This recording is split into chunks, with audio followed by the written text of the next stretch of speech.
کیا اس نے ہدایت کے بخشش میں حضرت پیغمبر کی گستاخی نہیں کی ہے؟ جہاں وہ لکھتا ہے کثرت بعد قلت پہ اکثر درود، عزت بعد ذلت پہ لاکھوں سلام۔ اس نے پیغمبر کے لیے لفظ ذلت استعمال کر کے نبوت کی توہین نہیں کی۔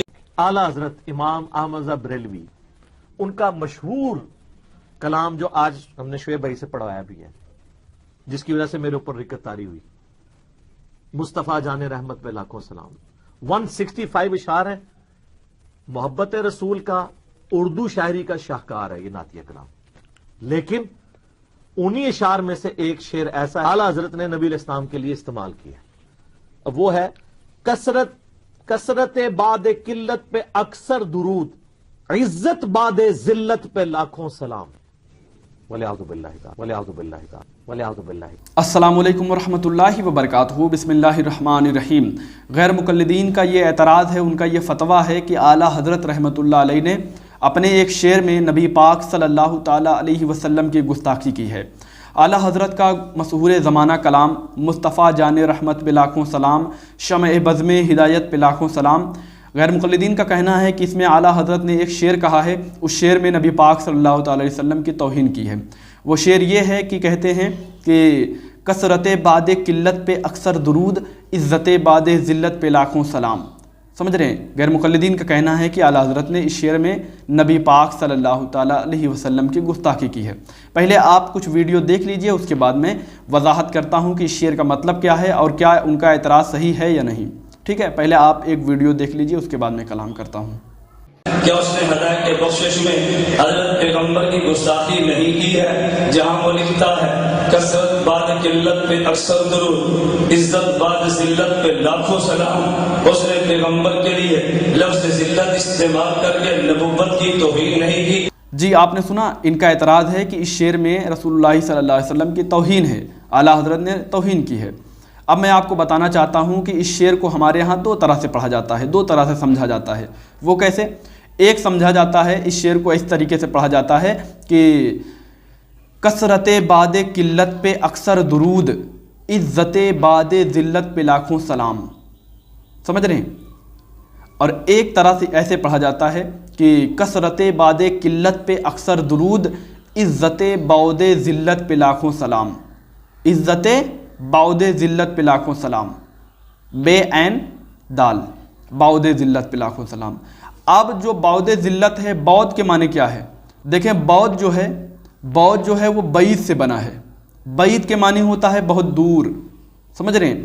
تو ان کا کہنا ہے کہ اس میں اعلیٰ حضرت رحمۃ اللہ علیہ نے جو کہا ہے کہ عزت بعد ذلت پہ لاکھوں سلام، اس کا مطلب یہ ہے کہ وہ عزت جس سے ذلت بہت دور ہے، اس عزت پہ لاکھوں سلام۔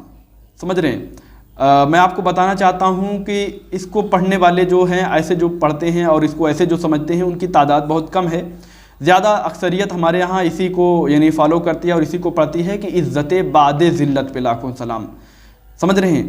تو اب آپ کو سمجھ میں آ گیا کہ دو طرح سے پڑھتے ہیں، عزت بعد ذلت پہ لاکھوں سلام، عزت بعد ذلت پہ لاکھوں سلام۔ ٹھیک ہے، اب میں آپ کو بتانا چاہتا ہوں کہ عزت بعد ذلت پہ لاکھوں سلام جو کہا جاتا ہے، اس کو کیسے کہا جاتا ہے۔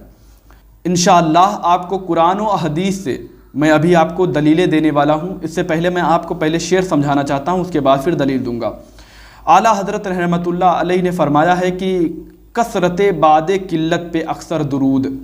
اب اس شعر کا مطلب کیا بنتا ہے آپ کو پتہ ہے؟ جو شعر و شاعری سمجھنے والے ہیں وہ سمجھ رہے ہوں گے کہ شعر کا مطلب کیا بنتا ہے۔ اعلیٰ حضرت رحمۃ اللہ علیہ فرماتے ہیں کہ کثرت بعد قلت، یعنی قلت کے معنی ہوتا ہے کم تعداد، سمجھ رہے ہیں، بہت تھوڑے، اور کثرت معنی بہت زیادہ، اکثریت، سمجھ رہے ہیں۔ تو کہتے ہیں کہ کہہ رہے ہیں کہ کثرت بعد قلت، یعنی قلت کے بعد جو کثرت ہے اس پر اکثر درود، یعنی یہاں پہ قلت پر، کم تعداد والوں پر درود و سلام نہیں بھیجا جا رہا ہے، بلکہ جو اکثریت ہے، کثرت ہے، ان پر درود و سلام بھیجا جا رہا ہے۔ سمجھ رہے ہیں کہ نہیں؟ کثرت بعد قلت پہ اکثر درود، یعنی قلت کے بعد جو اکثریت ہے، کثرت ہے، اس پر اکثر درود، سمجھ رہے ہیں، خوب درود و سلام۔ تو اعلیٰ حضرت رحمۃ اللہ علیہ نے یہاں پر اکثریت پر درود بھیجا ہے، نہ کہ قلت پر۔ یہ خوب اچھی طریقے سے سمجھ لیجئے۔ اس کو بھی یعنی اسی طریقے سے کہا ہے، کیا کہا ہے کہ عزت بعد ذلت پہ لاکھوں سلام، عزت بعد ذلت، یعنی ذلت کے بعد جو عزت ہے اس پر لاکھوں سلام۔ اب آپ کو بتانا چاہتا ہوں کہ اعلیٰ حضرت رحمۃ اللہ علیہ کی طرف جو یہ لوگ بہتان لگاتے ہیں کہ اعلیٰ حضرت نے نبی پاک صلی اللہ علیہ وسلم کی توہین کر دی، یہ سراسر غلط ہے۔ اعلیٰ حضرت رحمۃ اللہ علیہ نے نبی پاک صلی اللہ علیہ وسلم کے لیے یہ والا شعر نہیں کہا ہے، بلکہ یہ شعر صحابہ کرام جو نبی پاک صلی اللہ علیہ وسلم کے اصحاب ہیں ان کے لیے یہ شعر کہا گیا ہے۔ رسول اللہ صلی اللہ علیہ وسلم مراد نہیں ہے اس سے، تو رسول اللہ صلی اللہ علیہ وسلم کی بات یہاں پر نہیں ہو رہی ہے، پہلے اس کو اپنے مائنڈ میں سیٹ کر لیجئے۔ یہاں پہ بات ہو رہی ہے صحابہ کرام کی۔ اب جو کہا ہے عزت بعد ذلت پہ لاکھوں سلام، یعنی ذلت کے بعد جو عزت ہے اس پر لاکھوں سلام۔ اب کچھ لوگوں کو یہ بھی یعنی شک و شبہات میں پڑ جائیں گے کہ ذلت لفظ صحابہ کرام رضی اللہ تعالیٰ عنہم اجمعین کے لیے، تو میں آپ کو قرآن سے حوالہ دینے والا ہوں، آپ قرآن سے دیکھیے۔ اللہ تبارک و تعالیٰ نے پہلے لائن پھر دوسری لائن میں آپ کو سمجھانے کی کوشش کرتا ہوں، ٹھیک ہے؟ آپ دیکھیں قرآن مقدس میں سورہ انفال آیت نمبر 26 میں اللہ تبارک و تعالیٰ فرما رہا ہے، اے امت محمدیہ، یہ کوشٹک میں ہے، کہ یاد کرو جب تم تھوڑے تھے، تعداد میں تھوڑے تھے، سمجھ رہے ہیں، تعداد میں تھوڑے تھے اور زمین میں کمزور سمجھے گئے تھے۔ یہ کب کی بات ہو رہی پتہ ہے؟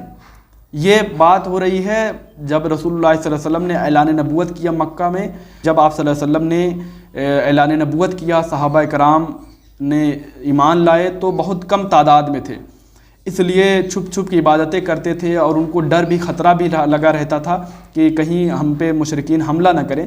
اسی کو اللہ تبارک و تعالیٰ قرآن مقدس میں اپنے اس کلام میں کہہ رہا ہے کہ جب تم کمزور تھے، جب تم کمزور سمجھے گئے تھے، تم ڈرتے تھے کہ کافر، یعنی یہ کوشٹک میں ہے کافر، کہ تم ڈرتے تھے کہ لوگ تمہیں زبردستی اٹھا کر نہ لے جائیں۔ صحابہ کرام یہ ڈرتے تھے کہ کہیں ہم پر مشرکین زبردستی نہ کریں، سمجھ رہے ہیں، ہم پر ظلم و ستم نہ کریں۔ اللہ تبارک و تعالیٰ قرآن مقدس میں کہہ رہا ہے کہ زبردستی نہ اٹھا کر لے جائیں، پھر اللہ تعالیٰ نے تمہیں ایک مضبوط جگہ عطا فرمائی اور اپنی نصرت سے تمہیں قوت عطا کیا، قوت بخشی، سمجھ رہے ہیں؟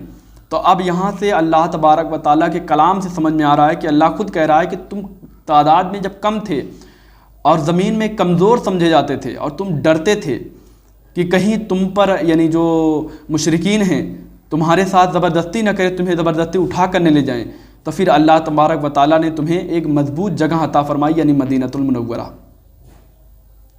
اللہ تبارک و تعالیٰ نے تمہیں مضبوط جگہ عطا فرمائی اور تمہیں قوت بخشی، اور تم تعداد میں زیادہ ہوئے، طاقت تمہارے پاس آئی، اللہ تبارک و تعالیٰ نے دیا۔ تو اللہ تبارک و تعالیٰ وہی تو کہہ رہا ہے جو اعلیٰ حضرت نے اپنے شعر میں کہا ہے۔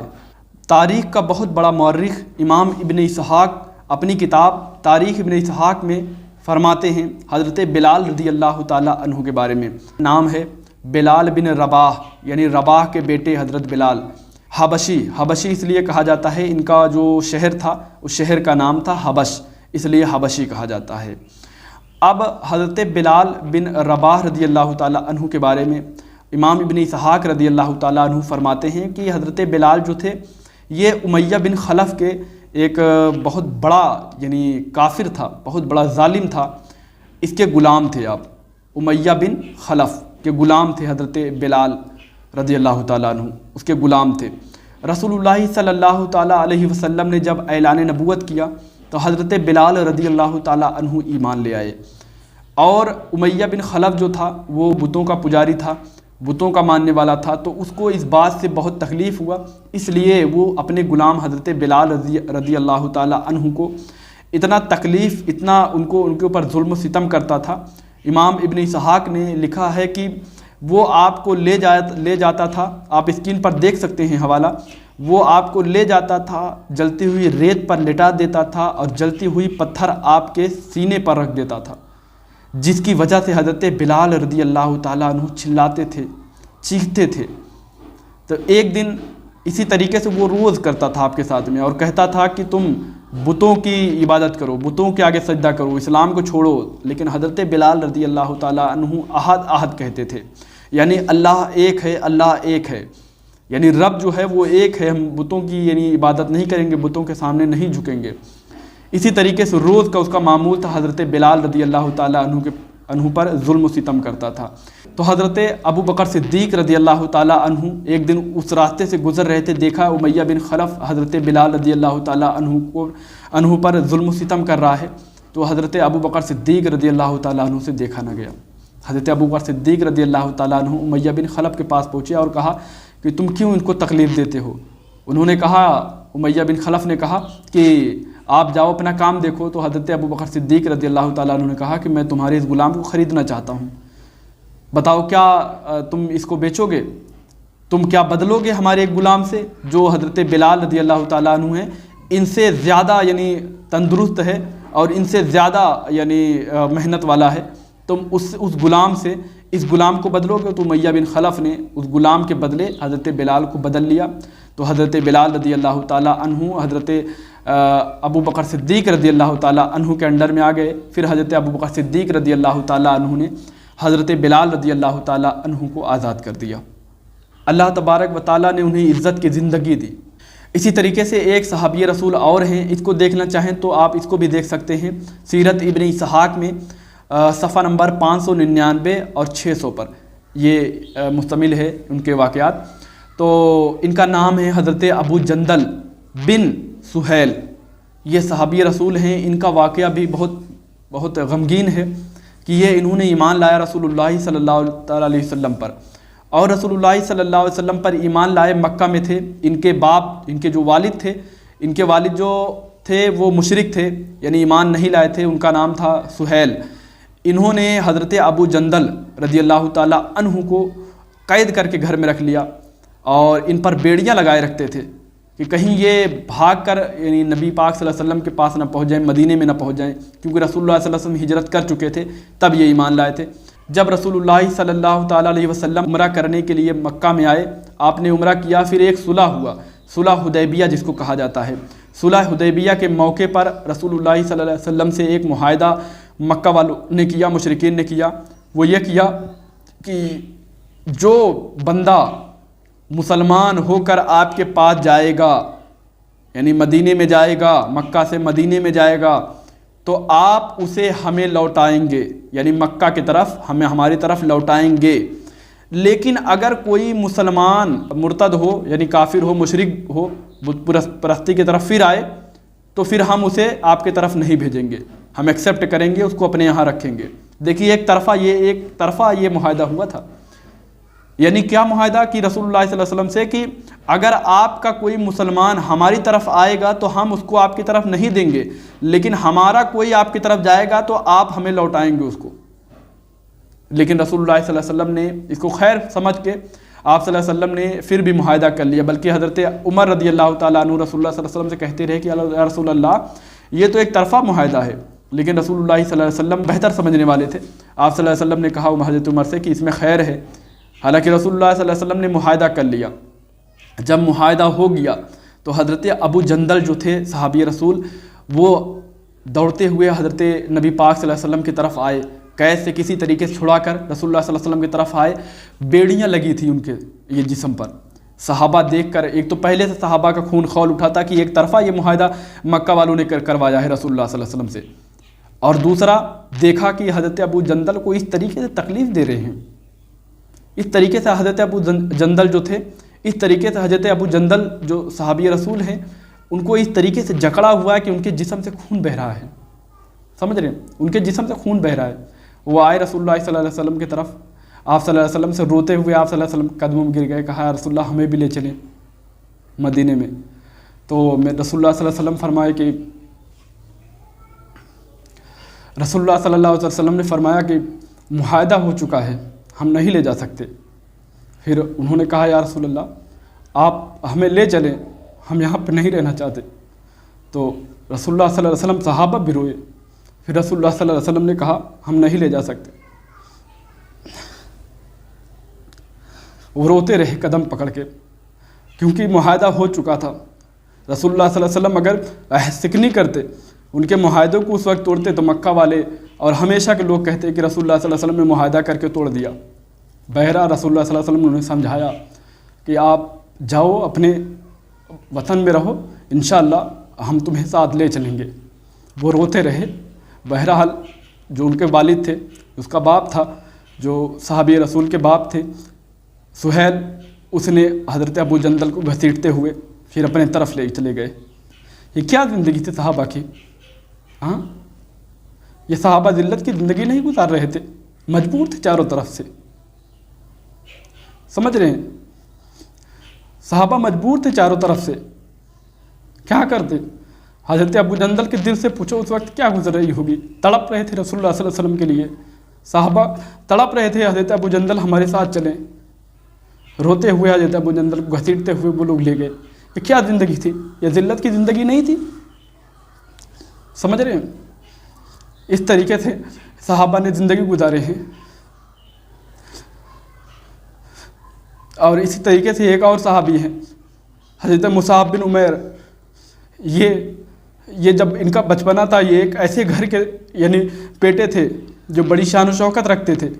ان کی ماں جو تھی ان کو بڑی یعنی عزت کی زندگی گزارتے تھے وہ لوگ. یہ ان کے یعنی بدن پر ایسے لباس ہوتے تھے کہ پورے مکہ میں کسی کے لباس ایسے نہیں ہوتے تھے. ان کے جسم پر وہ خوشبو ان کی والدہ لگاتی تھی. لوگ ترستے تھے ان کے خوشبو کے لیے. ادھر سے گزر جاتے لوگ یعنی سمجھ جاتے کہ ادھر سے ابھی مصعب بن عمیر گزرے ہیں. لیکن جب رسول اللہ صلی اللہ علیہ وسلم اعلان نبوت کیا, انہوں نے رسول اللہ صلی اللہ علیہ وسلم کے دین پر آ گئے, مسلمان ہو گئے. ان کو ان کے گھر والوں نے اتنا ظلم کیا, ان کا جو شان و شوکت تھی پوری چھین گئی, تنہا ہو گئے. گھر والوں نے ان کو بائیکاٹ کر دیا. وہی حضرت مصعب بن عمیر کو ایک دن رسول اللہ صلی اللہ علیہ وسلم نے دیکھا کہ حضرت مصعب بن عمیر ٹاٹ کا لباس پہن کے چلے جا رہے تھے. ٹاٹ کا لباس. وہی مصعب بن عمیر جو ایک دن اتنا شان و شوکت رکھتے تھے کہ صحابہ ان کو دیکھتے تھے تو دل میں یہ احساس ہوتا تھا کہ دیکھو کتنے یعنی مالدار گھر سے ہیں, کتنے عیش و آرام میں رہتے ہیں.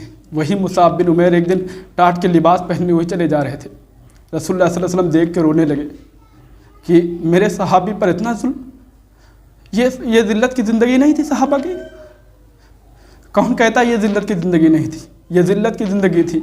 ایسے کتنے واقعات ہیں جس پر صحابہ کرام نے ذلت کی زندگی گزاری ہے. سمجھ رہے ہیں؟ کیا یہ ذلت کی زندگی نہیں ہے؟ اگر میرے امام نے کہہ دیا اس پر کون اتنی بڑی بات ہو گئی. صحابہ کرام رضی اللہ تعالیٰ عنہم کی زندگی وہ زندگی ہے کہ انہوں نے وہ دکھ اٹھا کر, وہ تکلیفیں اٹھا کر انہوں نے ہم تک دین پہنچائے. سمجھ رہے ہیں؟ وہ ذلت کی زندگی انہوں نے گزار کر عزت کی زندگی ہمیں دیا ہے. یہ صحابہ کی زندگی ہے. اس طریقے سے صحابہ نے زندگی گزاری ہے. اس طریقے سے انہوں نے دکھ اٹھائے ہیں دین کے لیے. اس لیے اعلیٰ حضرت نے کہا کہ عزت بعد ذلت پہ لاکھوں سلام. جو ذلت کے بعد جو عزت اللہ تبارک و تعالیٰ نے آپ لوگوں کو بخشی اس پر لاکھوں سلام. اس پر اعلیٰ حضرت نے کسی کی یعنی توہین نہیں کیا, کسی گستاخی نہیں کی. ایسے لاکھوں واقعات ہیں جو دل کو رلاتے ہیں. صحابہ کرام کی وہ زندگی ہے. میرے امام نے کوئی غلط نہیں کیا ہے. میں اپنے امام کی دفاع نہیں کرنا چاہتا ہوں اس لیے کہ میرے امام ہیں, نہیں, میرے صحابہ کرام نے وہ زندگی گزاری ہے جو ذلت والی تھی. بے شک ذلت والی تھی. میں یہ نہیں کہہ رہا ہوں ہے, تھی. اللہ تبارک و تعالیٰ نے انہیں نصرت عطا فرمائی, انہیں وہ شان عطا فرمائی.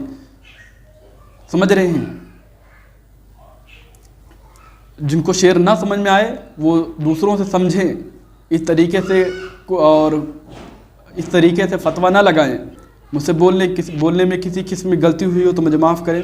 استغفر اللہ ربی من کل ذنب و اتوب الیہ. السلام علیکم ورحمۃ اللہ وبرکاتہ.